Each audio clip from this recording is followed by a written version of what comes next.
Hey Jack Squad, how everybody doing? Hope all is well, and I hope you're making it happen for yourself. You got to make it happen for yourself. Y'all, so much foolishness and buffoonery going on around here. Anyway, don't forget to like, share, comment, and subscribe. Okay, like, share, comment, subscribe. I know that I'm still trying to get to the 3,000, and that's what I'm trying to do, right? All of my social media stuff is down in the description box, as well as my email and my Cash App. I still have the t-shirts. I always have the t-shirts. They're $20. Make it happen for yourself t-shirts. Anyway, y'all, I wanted to talk about this. I couldn't wait. Like, whatever you are, whoever you are, you can only hide it for so long, right? The real you will come out, right? Now, I'm talking about Bishop Lamar Whitehead. First of all, y'all know I tried to give him the benefit of the doubt. I did, because that's what I do. That's who I am. Yes. But now he has put his hands on a woman in the church house. In the church house. Now I know a lot of pastors, first of all, let me just say this. Pastors, preachers, bishops, whatever, they're human. They're still human. They're human.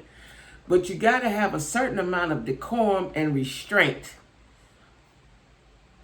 We expect a little more from you. Even though you're human, we expect a little more, right? We don't expect you to grab a woman by the neck so viciously and push her out. We don't expect that. Now, we might, I allow you to cuss somebody out publicly once every 10 years or something, right? You just had a blow up. You just went bananas. But to put your hands on somebody during the service, I can see if you out at the gas station. Somebody get on your nerves, get in your face. You might have to do a little 1-2, 1-2, right? In the church house. Now listen, we got to see what the church house really look like. First of all, it's upstairs in a building, right? So I don't think it's that big. And it don't have many people. Now this is what I want to know. Who are the people that are listening to him? Who are the people that are following him? First of all, I couldn't watch you because you'd be too distracted with all the Fendi, Gucci, all of that. That would distract me. If I go to church right now, my church in Cleveland, Ohio, I ain't found me no church home here yet. If I go to church and anything can distract me. Why? Because that's just what happens, right? And I'm looking at the past. I'm gonna tell y'all something. I went to church. I went to a church. We got a church. It comes on the Word Network. The church is called The Word, but it comes on the Word Network, right? And I went to see, because a lot of people would come there. A lot of good pastors and singers and carrying on would go there, right? It's a mega church. And I went to see Bishop Eddie Long at one time. And I was never so distracted as when I was distracted watching him.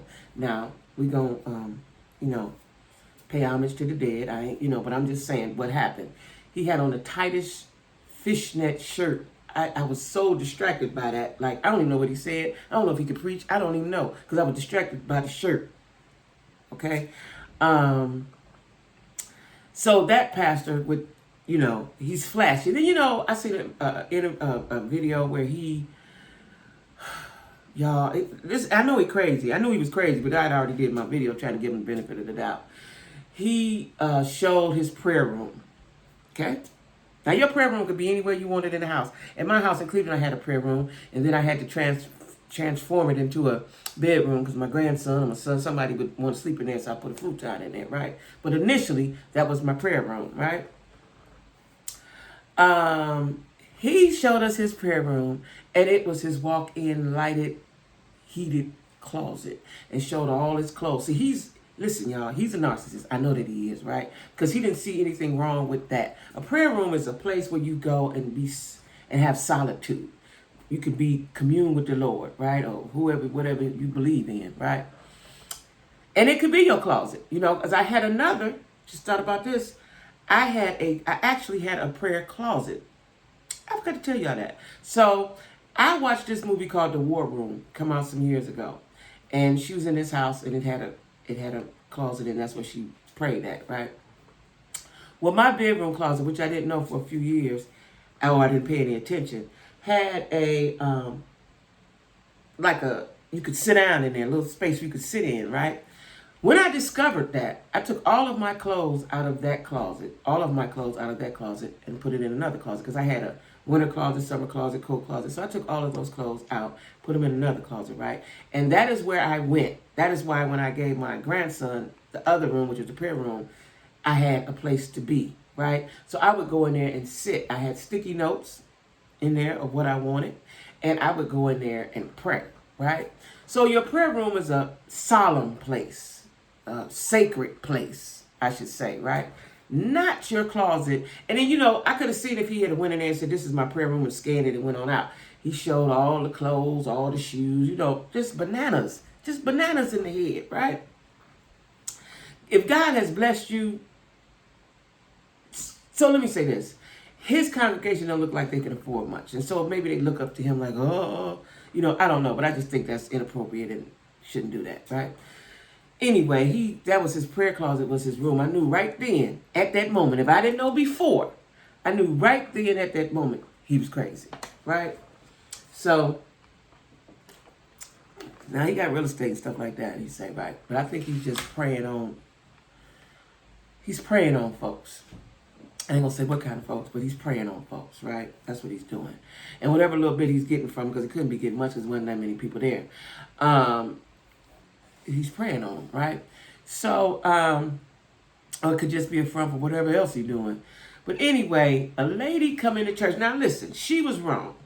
Because if you come into my space aggravating and agitating me, I'm going to check you. But I'm not a pastor, right? She came in, and I think she came in speaking in tongues or something. I don't understand tongue speech, so I don't know what she was saying, right?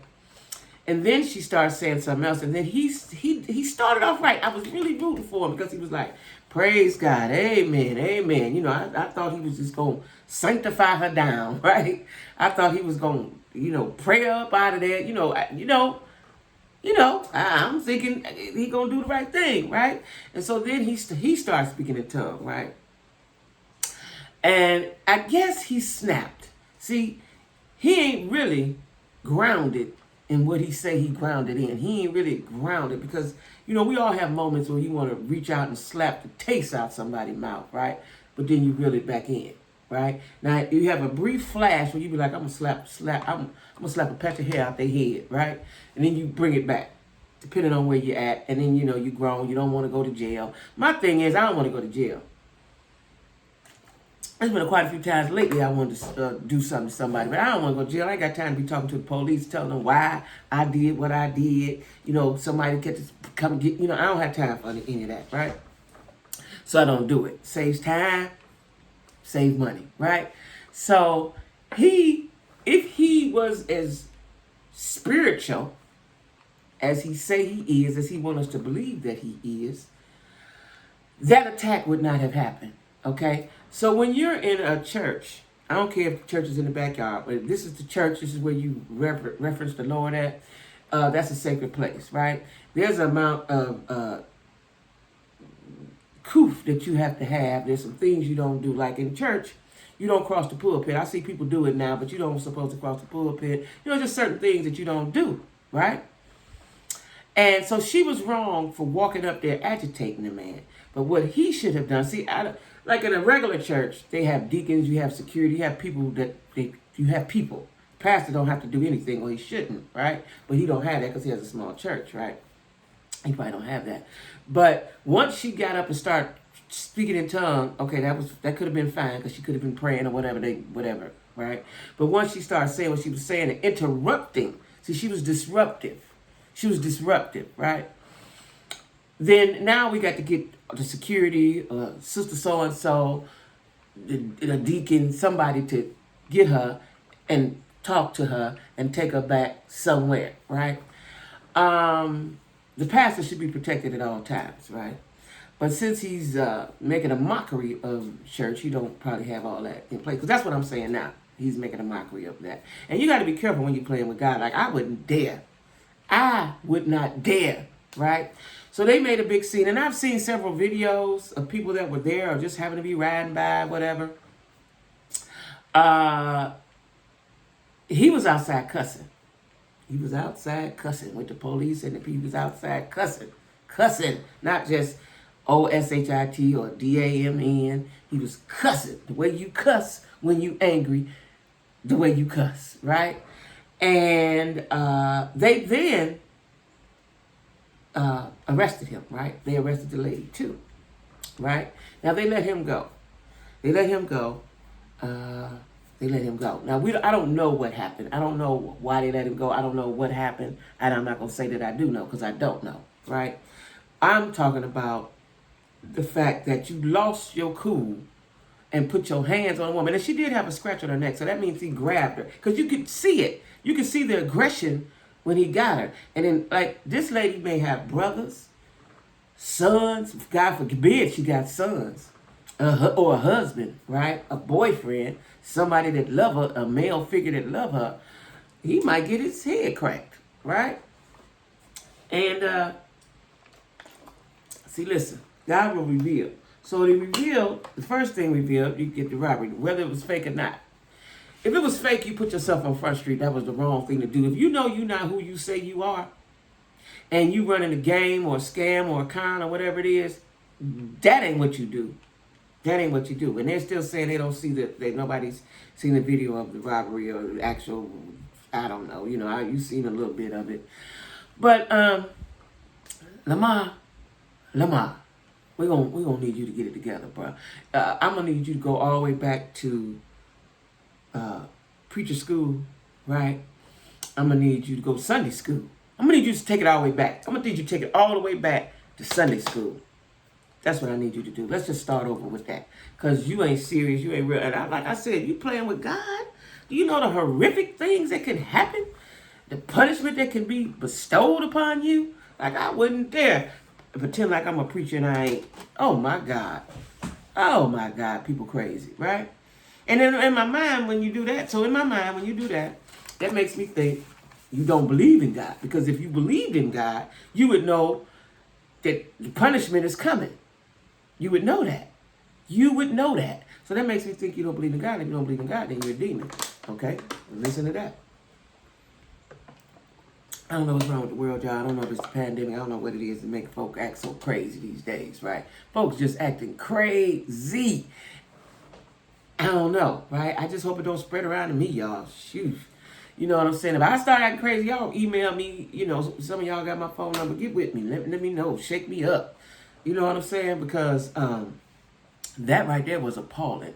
What he should have done, I'd appreciate it if he had ran from her. That's what I would have. If he had just ran backwards, ran back in the office somewhere.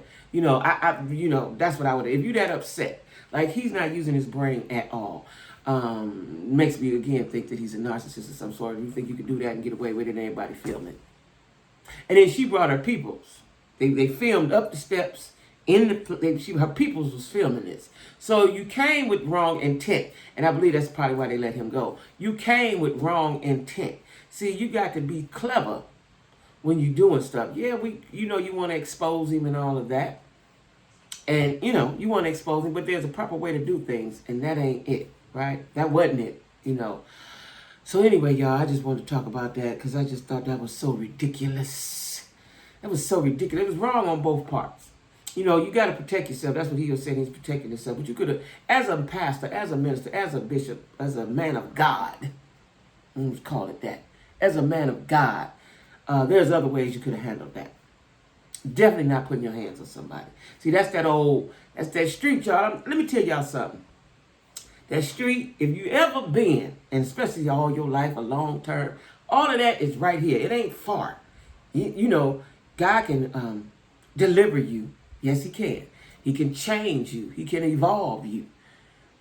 But it'll take, if you're not grounded, like I'm saying, because it's right here. Like, it's a lot of times, especially at work, I want to just punch somebody in their eye. Like, shut up talking to me. Please, right? But because I fear the Lord and I fear what could happen and I need my job or whatever the situation may be, I refrain from doing any of that. And you have to put yourself in a mindset of, I won't even see you. I ignore you. I'm going to ignore you. That's why I said he couldn't ignore her. She was right there. She should have went backwards. He should have went back there somewhere, right? But, because like I was saying, it's right here. It's right here. Whoever you were, whatever you were, whatever God has delivered you from, it's still in there. It don't take, something for to bring it up. Now, you have to control how far it come up. But it's still down in there, child. And he let it show. He let it show. I was like, oh, they clowning up in the church. Anyway, y'all, don't forget to like, share, comment, subscribe. My subscribership has slowed down. I listen. I can't go live all the time. My life is really, really busy. I'm trying to do things. I'm trying to get me another job, y'all. So pray for me. I got an interview tomorrow. I got one. Actually, I did get one today, right? But I go take the drug test, which ain't no problem. I ain't did no drugs in a very long time. So that should be okay, right? So that's where I'm at, y'all. I'm doing a lot of things, right? And betwixt all that, that's a word I made up. So don't look it up. Betwixt all that, I do a little writing when I can, and then I like to rest sometime, okay?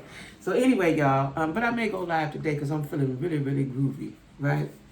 I am feeling really, really groovy because that was some good news I got. So, and hopefully it'll change my life, child. So anyway, I may go live. It depends on how I feel and everything. I just may. It'll be full because I know a lot of everybody. See, I watch people that go live. They go live in the middle of the night. I guess their subscribers are late night hours. Most of my subscribers that I know of work jobs, right? So I may go about 7.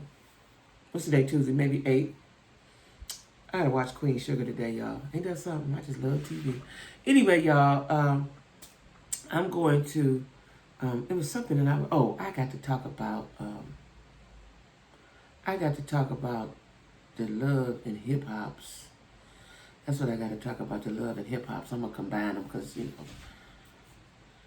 they so messy, right? Anyway, y'all, everybody be cool, all right?